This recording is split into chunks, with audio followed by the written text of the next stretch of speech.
It's a Hump Day Mets daily. You watch the All-Star game and us get robbed of Pete Alonso in the swing-off and Kyle Schwarber, Philadelphia, where I live now, stealing away the MVP from the Polar Bear. It's just fuel to the fire for the second half of the Mets season to try to take down the Phillies, who they're half game out from. You're watching Mets Daily. I'm your host, Jake Brown, at Jake Brown Radio, at Mets Daily Show. Hit that subscribe button. Smash that thumbs up on this video. Comment below what you think of the Derby, the All-Star game. Today is kind of that reset. I feel like it's like ESPY Award day / go see Superman with your father kind of day, which I think I'll be doing tonight. And then you get another day to reset tomorrow before we're back with baseball Friday. And today on a Hump Day, we got a special guest. It's Ernest Dove, the Mets Dove Report. Check him out on YouTube. Subscribe to his channel. Ernest, welcome aboard. Good to finally connect with you. Obviously, we've been following each other on Twitter, X, from Twitter to X. It's like a Netflix special in the making. Good to have you on the show. I know, man. Thank you for having me on. I know we were trying to talk about it a little bit, and I try to mess with you sometimes. So, yeah, we need more minor league talk on your show anyway, so here I am. I sprinkle names here and there. You know, now the names really in July start coming up because some of them are going to get moved, and you might shed a few tears. Your show might get sponsored by Kleenex for the next few weeks, so hit them up for a sponsor, because there might be tears shed by you and by them as they move to a different organization. Let's start with that. Like, is there any name in this system that you look at as kind of an untouchable at the trade deadline? Like, please, like, do not Pete Crow Armstrong this guy, although Javi Baez was good for those 2 months. Are there a few names here that you personally think would be a massive mistake to get rid of? Well, I mean, obviously it's me, so everyone assume that, everyone's untouchable to Dove. But here's the question in the Mets farm system, which, again, maybe I'm just exaggerating, but I've been kind of doing this pretty much since 2013. I can't really know legit in my mind the last time the Mets had this deep of an overall farm system. Now, the question is always quality over quantity. So who is really considered, like, I know people use it online. Do we have a Paul Skeens? Like, no, probably not. And even if IFA kids, do we have a Ronald Acuna? Not Luisangel. Like, do we have who's the next Juan Soto?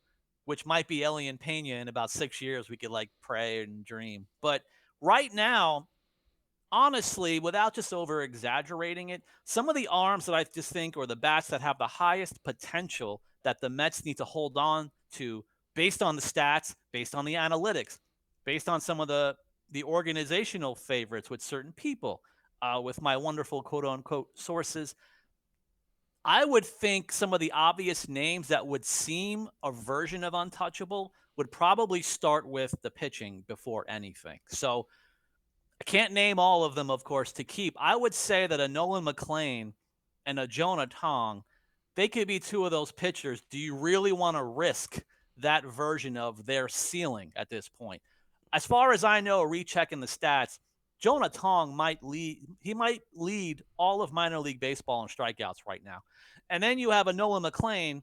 It is in no way a comp, but when you have a guy like this in a DeGrom situation as a two-way player in college, and he was also like a DH and a reliever, so he wasn't really wear and tear on anything until he got in a pro ball, and that combo they tried as a DH, didn't work out in the first year. So the ceiling that I've been talking to the staff even last year, I said, what do you think of Nolan McLean? And I said the thing on X. The staff in the Mets organization said, buy stock in Nolan McLean because we think we have something special here. And then with Jonah Tong, kind of the same thing you can say about every pitcher. Command, location, location, location. I was told by the Mets staff, with the right amount of command and pitch command of all of his pitches, we see him as a frontline starter. So does that make him Paul Skeens? Maybe not. He's also younger than Skeens right now, and he is a high school pick who was delayed. He had one of those witness protection programs I joke about when minor leaguers go into like the deep witness protection of injured lists. You don't hear about them, you don't see them. So he got delayed. Now you see what he's doing from last year to this year. When he got to pitch the 100 innings last year, finally, he's doing it again this year. Those two, you would think they'd be untouchable because I don't think they've reached their ceiling at this point. Yeah, and you got to think of guys that do get moved, though, because at some point they're going to have to make a move of arms. So a name you didn't mention who's probably going to get moved is Brandon Sproat. And I think he's a guy who's been a bit underwhelming this season. Now he's come around the last 3 starts. He's been unhittable the last 3 starts. But overall, he's been underwhelming in a year where I think we all expected him to make the big leagues. Now, that can still happen. But Tong and McLean have taken all the storylines away from Sproat. So the 2 names I'm looking at here, Ernest, are Sproat and Tidwell as, hey, who wants them, but if the teams come calling and you're going for a Duran and you're going for a Severino or a Langoliers or not Buxton, I won't say now, but a Varland, a Joe Ryan. You're going from one of these teams that might be out of it. You're saying, what do you think of Blade Tidwell and Brandon Sproat if you're telling me that the other 2 are untouchable? I mean, yeah, that's when I could try to finally not show a bias in favor of keeping everyone. Brandon Sproat, I've been talking about it now for some weeks, talking to the Mets organization. They said, listen, he's working on certain things. I know some of it now has been coming out more publicly in the last couple of weeks, but I was hearing about this from about a month or 2 months ago with some of the pitches. I think the sinker and things were being changed. I think it's 2-seamer. The Mets organization changes now year to year. I know the whole thing was about the sweeper. It was the craze. Now it's more of a hard slider, 2-seamer, cutter. The organization keeps changing, and Brandon Sproat was part of the changes. Now, again, I can't always use that as an excuse, but multiple pitchers in the Mets farm system are literally learning new pitches, new grips, new everything. And then he's at the AAA level facing some 30-year-olds sometimes and veterans trying to get back. They're going to spit on certain things that you're working on if it's not in the zone. So it looks like he was working out the kinks. I'm not saying now Brandon Sproat is now solved over the last 3 starts, but he kind of looks like what you thought Brandon Sproat would be over these last 3 starts.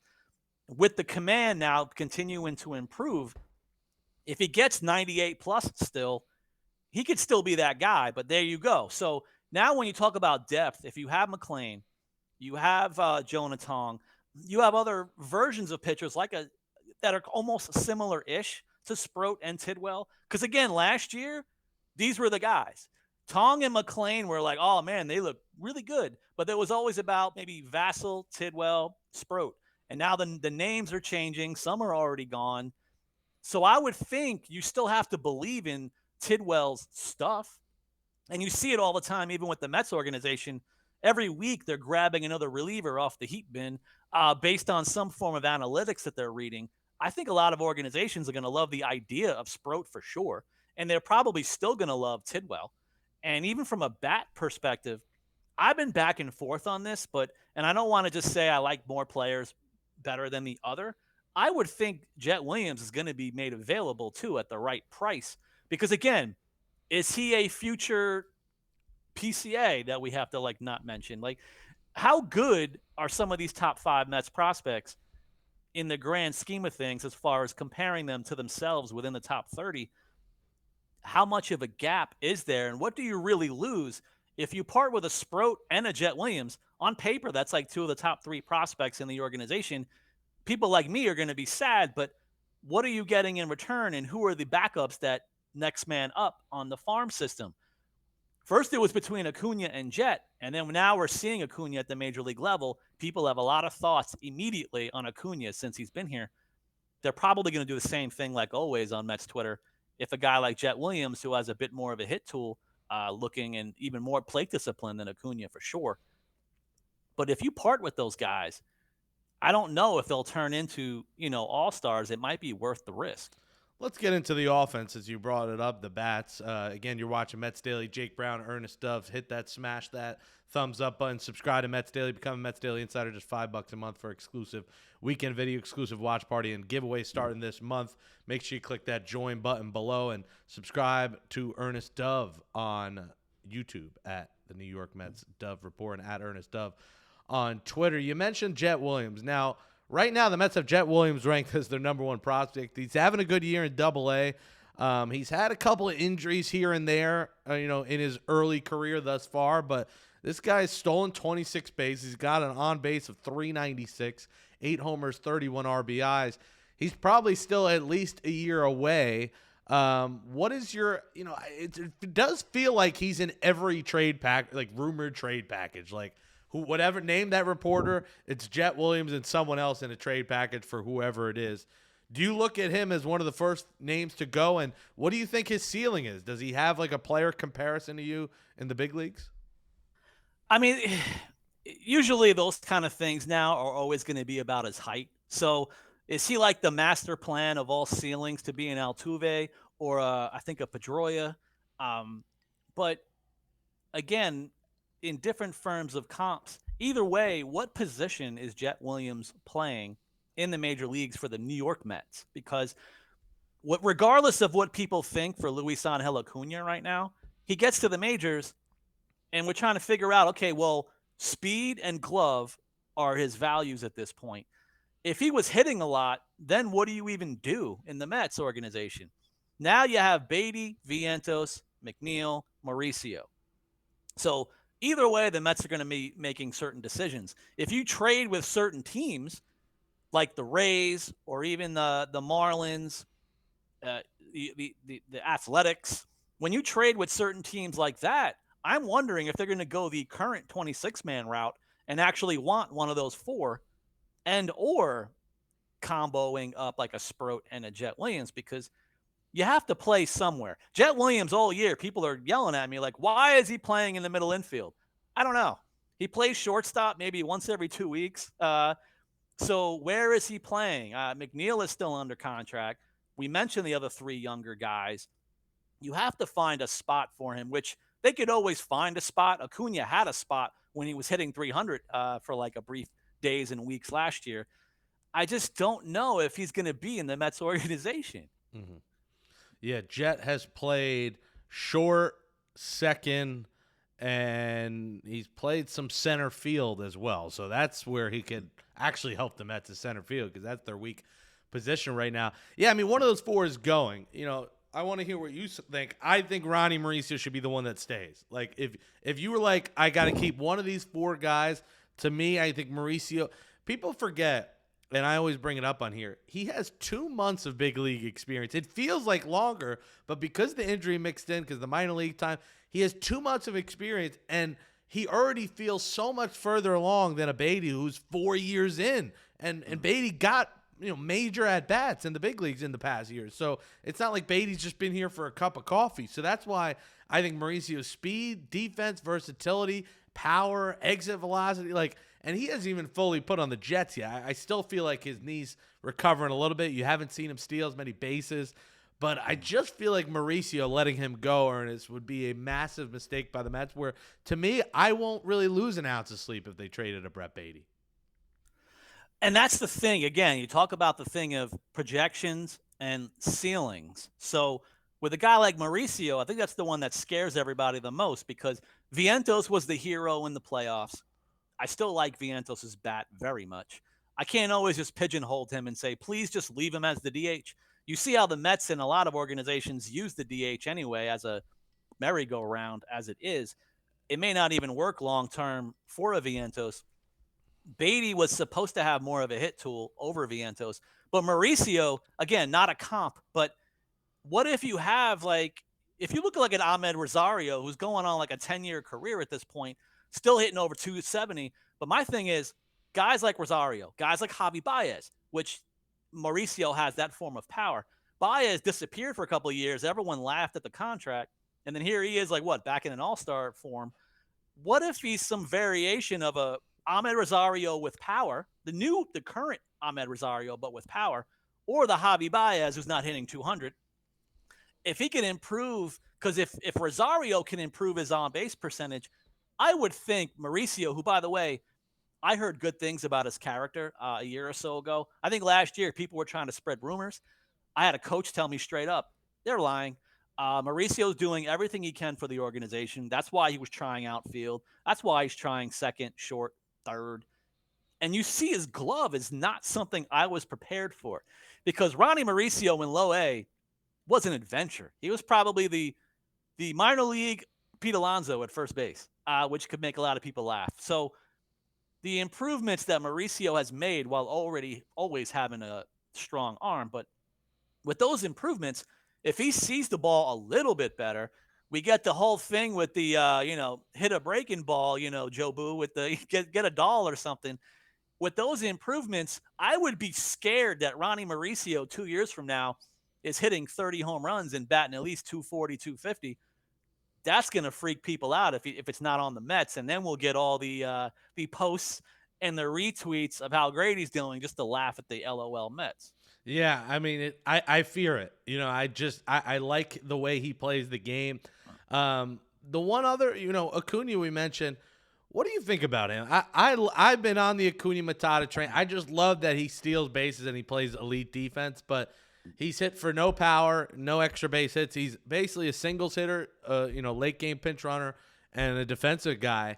And he seems to be on Instagram Live or these live apps, live streaming more than he is playing on a baseball field. He got the comment about he doesn't care kind of before the season or, until the games count, which it does seem like on the big stage, maybe he just does perform better. You saw it. I think we kind of fell in love with those 2 weeks in September, and we haven't seen that. I mean, the guy hit 3 homers in 2 weeks. He hasn't hit one all year now. What do you think of his outlook? Have you heard anything about what the Mets think of him? Because he is really kind of, to me, a Jekyll and Hyde player for this franchise. Yeah, I mean, it's kind of like for better or worse, even when Mendoza has said it at least once or twice, they love the fact that Acuna can understand and respect and try to thrive in his role, which could also be almost backfiring for his future because he's starting to look a lot more like a Luis Guillorme than a everyday player. Because again, Guillorme, he might be a Guillorme with more speed and less plate discipline. So now you want to figure out what's the value change. But when you have too many of those different question marks in the lineup, that's going to be the concern, right? If you have concerns about lack of power, now you're worried about that. You're worried about the overall hit tool and his on base percentage. You want a guy like this batting at least ninth or even first as a ceiling because of his speed. But if his on base percentage can't do that for you, Guillorme's got the platinum glove at 3 positions, and he can walk more than strike out to at least get on base, put the ball in play. I don't know what the future holds for Acuna because, and I know some of people talk about it even in the minor leagues right now. A somewhat similar player is a Nick Morabito, who's now in Double A, and he's maintaining the hit tool. He's always been hitting 270, 280 as a pro with little to no home run power. And I guess the analytics say, what does that really project on in the major league level?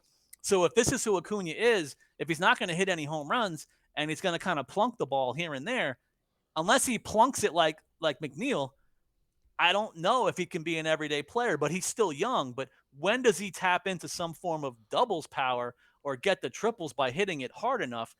That is when Acuna becomes an everyday player. But I'm worried. I am worried because, again, now we're talking about farm system and the guys we're mentioning. Everyone's frustrated. Why hasn't anyone become that rookie of the year candidate that other organizations have when so many are being called up by the Mets? Yeah, well, as you watch this, folks, in 2 weeks, one of them's probably gone, maybe even 2 of them.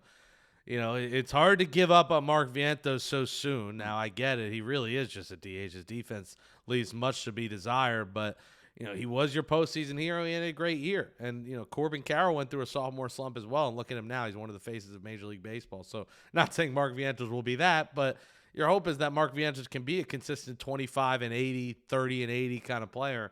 And we'll see what ends up happening. You're watching Mets Daily. Let us know in the comments below. Who are you trading and who are you keeping? Ryan Clifford is a guy that I really like. Maybe it's because he popped into my TikTok live randomly in the offseason. It was actually him. I'm like, oh, hey. We were talking about Pete Alonso before he ended up signing with the Mets and what they should do. And he popped in and commented, there are some guys in the minor leagues, too, that could play. And I was like, oh, hello, Ryan Clifford. What do you think about Ryan Clifford? Because Pete Alonso, listen, my hot take of this Mets season and offseason ahead is that this is the last season of Pete Alonso in a New York Mets uniform. I don't think they're going to give him the mega deal. I think they're going to let him go, and I do think he's going to opt out, which would leave an opening at first base if they decided to go internal. Clifford seems to have a keen eye. Like, he will draw a whole lot of walks. He's got power. He could play a little outfield as well. Give me your scouting report of Ryan Clifford, and do you think we see him in the big leagues next season? he just he definitely looks streaky to me. Which, all right, that's a baseball player. Ryan Clifford's currently leading Double A in the Eastern League in home runs. He's top three. I think he's third in walks. So yeah, he walks. He has the most home runs in the league. He's hovering around 230, 240 for a batting average because he'll have a whole month batting 190 and then a month batting 300 and then a month hitting 210 and then a 330 hot streak. His on base percentage can get really high in a given week or 2 week period based on how many times he takes the walks. So, what is he? And again, I always use the same boring comps, but is he like Joey Gallo, but without the defense, with the glove? Maybe. Is he Adam Dunn back in the day? Maybe he's more of an Adam Dunn type player as a ceiling. Because again, he's still young too. But when he gets these spurts and streaks of hitting over 300, which again, I'm old, I love batting average still. Same. If you could hit 300 even for 2 weeks, he still has a hit tool, and he's a monster. He's physically imposing, especially when you have him. I was joking in spring, they have him standing around in practice with like Jet Williams, Acuna, and Drew Gilbert, which I think all of them are like 5'9" or under. And then you have this beast standing next to them like a Marvel character. He's a big dude, big, strong guy. He'll take the walks. But how do you supplant him? Even as a minor league junkie, it sounds easy for me to say, good, we have him. And I've done that in years past. And those guys never even get to majors, let alone take the spot. How do you just pluck him in at first base to replace an all-star who might hit 40 home runs for a few more years? That's going to be scary. Is Ryan Clifford the answer? I mean, I would love it to be with bring his tools to the table that are a little bit different. I don't even know on equal glove-wise. I'm not even sure if he can match Alonso's glove at first base because of the ways that he can scoop him so much. I would need more intel to even know if he can do that on a good enough level as like an Alonso. Do you think he ends up a guy on the trade block? Honestly, I think a lot of these guys are going to be available at this point because, among other things, again, I'm talking about the depth, and I know it's Ernest Dove saying, oh, the farm system's deep. It is, with a lot of guys playing similar positions. And first base, we don't really have a lot of first base prospects. He's probably the only one in the top 30 who at least plays, you would think, projectability, first base mostly. But it's a position that can always get filled one way or another every year. So if a team wants a guy to be their 1B/DH who can at least fill in as needed in a corner outfield, I could see a team giving him a shot. But again, right now he's still in Double A again for the whole first half. I would have thought he got called up by now, but maybe they're worried about the K rate, what it's going to look like in AAA first.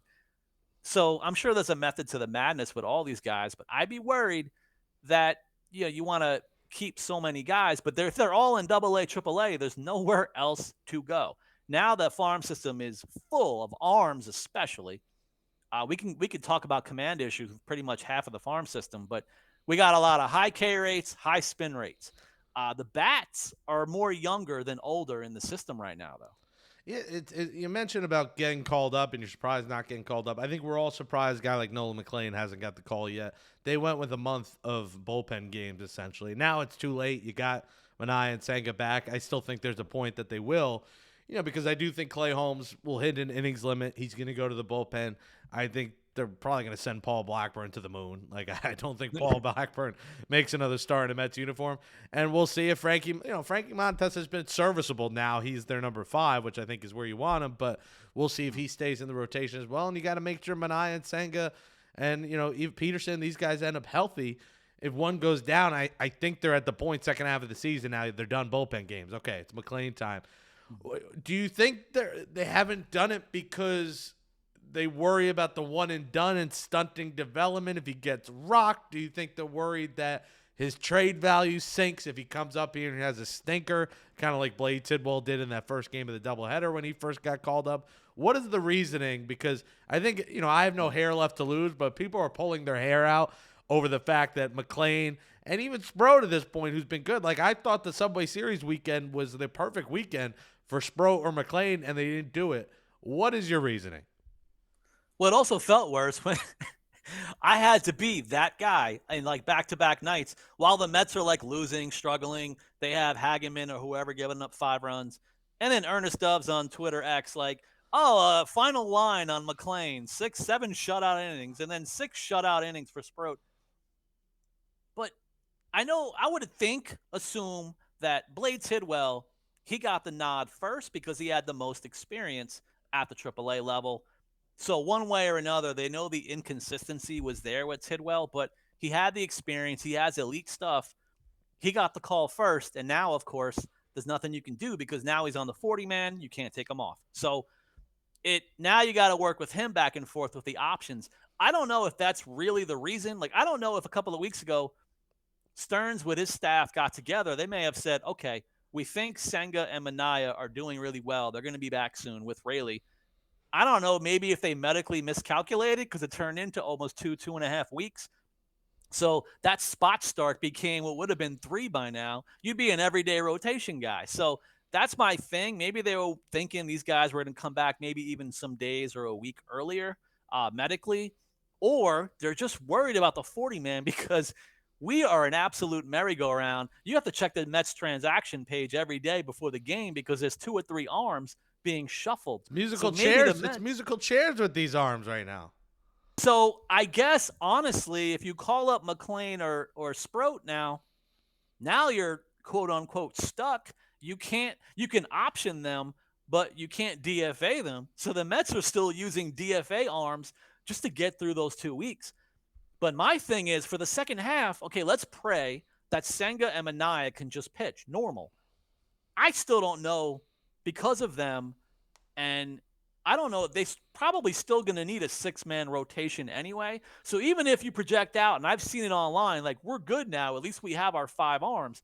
I don't think our 5 arms can make it in the second half every 5th day, which you already know. Senga naturally hasn't done that since he got here. So you may still need the 6 man regardless. I would still think McLean or Sproat are getting called up. And even as a reliever, musical chairs, if they ever want the musical chairs to stop, I'm hoping that Dylan Ross is going to be one of those next men called up who isn't a quote unquote 4A player that people like to talk about and joke about. Dylan Ross is the guy that throws 98 to 102 with a plus splitter. If he were to, and he's been showing command, knock on wood, he's been showing command for about 3 or 4 outings in a row. Again, now he's doing what McLean and Sproat are doing from a reliever standpoint, where he's showing his best value recently, which could be perfect timing for Dylan Ross. So you think Ross is probably the next AAA guy to get called up pitcher?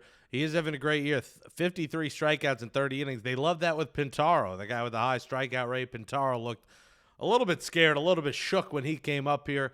Quickly got sent down. Ross has a great 70s porn stash as well. I mean, that stash goes crazy. Just looking at his picture, he just looks like a badass. Yeah. You know, I always say with Ryan Stanek, they got to play Wild Thing. Dylan Ross looks like a guy who comes out of the bullpen to Wild Thing. So that's an intriguing name. You know, another name we didn't mention that's in AAA on the other side of the ball, bat, is, you know, a guy that got compared at one point to Lenny Dykstra, Drew Gilbert. Where are we at with Drew Gilbert? Is, you know, the Mets are going to have to get a bat, but like when you think about internally, he's probably one of the first names you think of just because he's in AAA and he is one of their top 10 prospects. Is he going to be a Met this year? What does the organization feel about him? Could he be one of these names that get dealt in the next 2 weeks? He's going to be one of those guys, and if he gets dealt, it might be some of those stereotypical teams like the Rays, Marlins, Athletics, because a team like that, if they acquire him in the second half, he may end up being an everyday player, and they're going to give that a shot on minimum wage. Like, that's the beauty of it. But Drew Gilbert right now, again, now I said at the beginning of the show, the concern is more the quality over quantity. So you have a guy like this. Is he another version of Acuna? As far as what is he really going to look like, the numbers have not been eye-popping ever since he got to the Mets organization. That's why people are saying let's blame player development, but there's other guys that are striving right now. Drew Gilbert, he's not getting overwhelmed in AAA. The K rate is low enough, the walk rate is high enough. He's up to like 10 or 12 home runs. He can still hit about 20 plus right now as far as the season for his minor league season. So the power's kind of there. The batting average is in the 230s, but again, Ryan Clifford, his 230 can look different with all the extra walks, and his power input looks stronger and with the doubles. Drew Gilbert, if he's not a legit everyday player, and I think the Lenny Dykstra thing was more about they see him as a grinder, hard worker. He's a nails to the wall kind of guy who wants to run into walls and fight hard. He'll have enough speed. Drew Gilbert, I think he can handle center field, maybe like a version of a Jeff McNeil, where it's not 100% natural. That's his thing, but I think he can play it. But he could probably also thrive in a corner. But is he an everyday player? For guys like him and even Jet Williams, can they even play on the Mets organization with how it looks? Can Drew Gilbert replace Siri and Taylor? I would say yes. But whenever someone says, call him up, he's better than Taylor, maybe. But I don't even think he has Taylor's instincts in defense, kind of. Taylor might be a better center fielder. Hitting wise, I don't know what a huge difference would be to at least give him a shot. So I think also in the second half, even if it's as a 26-man guy, they should still kind of give him a shot. But he's honestly not showing enough in the box scores to kind of force his way to take over for a Taylor. All right, so we're looking at Dylan Ross and Noel McLean as the two names that are closest to getting that call up, you would say. And then hitting wise, I mean, anyone else that we haven't mentioned that you think we should be talking about, either in AAA or in the farm system in general, that is, a high riser here? Well, we have some of the newer-ish guys, but now they're in AA. Guys like Jacob Reimer, who I've been saying online. Jacob Reimer is like the poster child for the Mets hitting lab, which, again, they've had the hitting lab since even last year. The thing is, I was told last offseason or the one before it, a few guys jumped into it, but not many minor leaguers even saw the hitting lab originally when it first kind of came out. That was for the pitchers. They jumped in at the end of each season, the season prior and this past season. They get in there, throw 15, 20 pitches, and then they get the computer spit outs to work on in the off season. The hitters have been trying to start using it. He's the guy. And now he's in AA. I don't know if he's going to win a Gold Glove at third base. I would like to think maybe he projects a little bit better than Vientos possibly. But again, it's not going to be perfect. I love Jacob Reimer's plate discipline. He's also going to give you walks. He'll give you the on-base percentage, at least some doubles power. He'll knock out some homers. And then you have the newer guy, Carson Benj. This is one of the Stearns picks. Carson Benj now is already in AA, and he's doing exactly what he did in high A. So he's a guy hitting at least 280, 290. He walks like crazy. I like his center field-ish positioning as well. I think he could at least be there. So those are the kind of guys. I don't know if one of them will jump to AAA by the end of the year, but having discussions even in spring next season, we're going to talk about what do we do with Reimer and Benj, if they're in the organization still, of course. But those are the other names behind Jet Williams you have to be excited about for they could be soon proximity to majors even by next year. Otherwise, a lot of the other bats, like I said, they're in A-ball right now.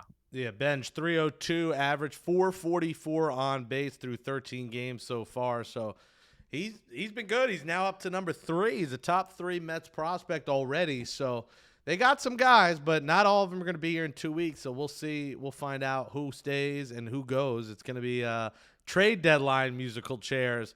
In my opinion, you need a starter, a reliever, center fielder, and at least a depth catcher. That's one thing we didn't mention during this.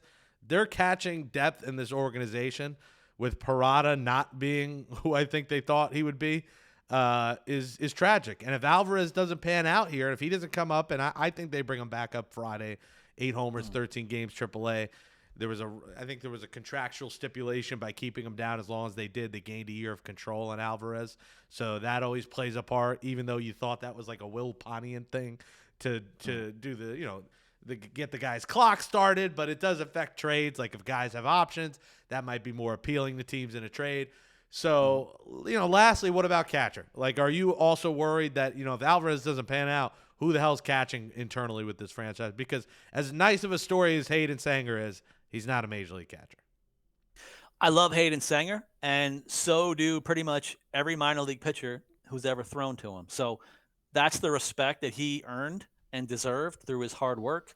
I know about a year or two ago, he was showing some strides offensively, but that was in like double A. He was working on some things, and it hasn't been showing in triple A or in the major leagues. The thing about the Mets, they have from 4 to 5 catchers in their top 30 that I would rank. The question is, they're all in A ball or they're in like the Dominican Summer League right now. So yeah, I could hype them and I can name them, but it's going to be like at least 3, 4 more years. So yeah, there's a gap now. So Parada, by the way, hey, shout out Kevin Parada for I think June and July. He's looking like a guy. So you want to respect the hot streak. I believe he had one of those even maybe last year. I want to see how Kevin Parada does for the remainder of the season. But again, now he looks great for a month and a half, but he's also repeating the level. So I'm not sure what we're going to do. And even defensively, a lot of the catchers the Mets have are kind of quasi catchers. I love Chris Suero in high A. There's a Ronald Hernandez in A ball who can also more play first base. There's a lot going on, but the Mets don't have any other guy. Like next year, there won't be a guy. Even in 2027, I'm not sure if there's a catcher in the organization who's like he could be our new Alvarez to get called up and try him every day. It could be a while. So yeah, you may need more backstops for the backstop position or fill the gap for a year or two. Yeah, I mean, they're going to have to make. I've mentioned Shea Langoliers as a guy. Try and get him. He's got a bunch of years of control. Even if you're thinking just immediate, Austin Wins, their backup. I mean, he is a guy 35 years old. He's in 290 this year, having a solid year. If you have him and Alvarez, listen, Torres is great. He throws everyone out, but he also doesn't hit a lick. Like, you can't have a black hole on the offensive side of the ball hitting seventh in your lineup for a team that's trying to win a championship. So I think that's something the Mets got to address here. I know that's not their immediate need, but they do need to get a body that's a major league catcher in this organization. Ernest Dove, the Mets Dove Report on YouTube. Let's close it out with this before we let you go. The tweet from Steve Cohen, the tweet heard around the world. I mean, I assume you did not see this coming. If you guys missed it, Steve Cohen, go to his pinned tweet, Ernest. For those of you that like to keep up with Mets prospects, follow Ernest Dove. He doesn't even. The funny thing, he didn't tag you. He said your name. Very old school with like the space and the comma. Like he's not the best with punctuation, but we love Uncle Steve. Follow Ernest Dove, who does a terrific job tracking the Mets minor league system. His work is on YouTube and Twitter. Not even a link, but listen, the shout out, like if Steve Cohen today was like, shout out to Jake Brown, go check out Mets Daily, I'd probably hang that on my wall. I don't know if you have that tweet hanging on your wall, but take us through the tweet and what happened after that. Yeah, I mean, I'll be honest. I did not know. There was no prior messaging on my end from Steve saying, "Hey," like there was no precursor. Was he following you on Twitter? Yes, I'll disclose. He's been following me for a couple of years. I even have a video that's also. It used to be my pinned tweet, but I have video of doing a selfie with him. And then I said, "Hey, thank you for following me on Twitter." He goes, "Who are you?" And then I said Ernest Dove, and he goes, "Hey, I know who you are, and I like your stuff." And a friend of mine caught it on video. So I have the video of the video. Is the greatest thing ever. So yeah, we have that. But I was with my kid that night because I think it was after 8:00, 8:30, and I'm getting my kid to bed, and my messages are blowing up, notifications. And I check my notifications, and it says like 99 plus followers. Like, what? 99? I gained 99 followers in like a minute. I'm like, what is going on? And then I kept getting rid of it, and it'll said 99 plus again. And then finally, one of my DMs was some people saying, "Dude, like, what is going on?" And I had to look for it myself. So everyone knew before me, apparently, that he did that. So no precursor, no forewarning. It was the most amazing experience and moments of my life. I tried to be all excited. I'm almost on the ground showing my daughter, who's like, "Cool." I don't know. She was like, "Okay, Dad. Okay, that sounds really awesome. I guess. Can I go to bed now?" It was an amazing thing. I'm definitely thankful for it. So obviously, you should go on my channel because Steve Cohen loves my channel. Obviously. Is there any more voucher support better than the owner of the New York Mets, the beloved Steve Cohen? That's pretty awesome. And your subscribers, what you gained like 500 or 600 like that day or over the course of the next few weeks? Yeah, I mean, I enjoyed my 15 minutes of fame. I'm worried that it's over, so I'm gonna have to create my own by actually doing the best content I can provide going forward, which I hope to do. But I'm thankful for the boost. I've had some self thoughts and some self doubts going into this season, so even something like that, the timing of it, I guess now I'm not allowed to quit providing content. So now I've gone in the reverse from thinking one thing to now thinking I'm not doing enough and I'm going to do more. So that's what I'm trying to do on the channel going forward. Yeah, no, listen, someone who's had the same self doubts, you read that one message and it does make a big difference. And you read one message from the owner of the Mets, that makes all the difference in the world. So that's the motivation to keep pushing, folks. Keep striving. You know, if you think you're good at something, I think we both believe we're good at what we do best. Me in terms of Mets, you with all the prospects. I think you do a great job. Ernest Dove on Twitter, the Mets Dove Report on YouTube. 40 minutes. This might be the longest one we've done in Mets Daily history. So you can add that to your resume. Longest Mets Daily appearance. And me and Figgy could ramble for a while. So if you beat out Figgy, you deserve a cookie at least. We appreciate you coming on. Enjoy the second half. You know, we'll probably catch up after the deadline once we see who's still here and who's not. And I'm sorry to you, as I guess a prospect hugger, as people will say, that some of these guys will go, which will suck. But hey, if it leads the Mets to the promised land, I think that's our ultimate goal, is a championship. So thank you, Ernest Duff, for joining Mets Daily. Thank you for having me. But you know what? Circle of life. I'm going to lose prospects, but we just acquired about 19 more in the draft. So, I'll balance it all out the best that I can. Yeah, and lastly, any of those names, Mitch Voigt, any of them intrigue you at all?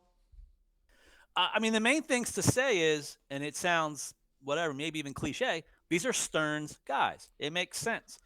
The batters, and I messaged it even last year, all the bats that they drafted, forms of plate discipline, more of a hit tool than average. And this is what they're getting. They like exit velo, barrel percent, plate discipline bats. And then all the arms, that high variance of the arms.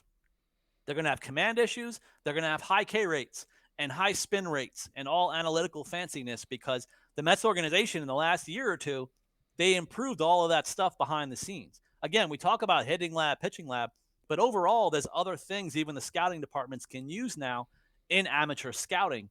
So that's why you get a guy like a Benj and even a Trey Snyder, who even as a teenager is showing advanced pitch shape recognition. Even AJ Ewing now improved it this year. He wasn't a Stearns guy, but a young AJ Ewing, a young Marco Vargas. They're learning certain things now in the new player development, new resources that now trace back into amateur scouting. We might see a lot even better things moving forward with the Mets organization, who, by the way, respectfully, had some of the lowest percentages of draft picks making it to the major leagues. That's probably, hopefully, going to change now with the added resources and the staffing that's been going on lately now in the last year or two. You just got 5 Mets dailies in one day right there. Ernest Dove, Jake Brown. We'll talk to you tomorrow on Mets Daily.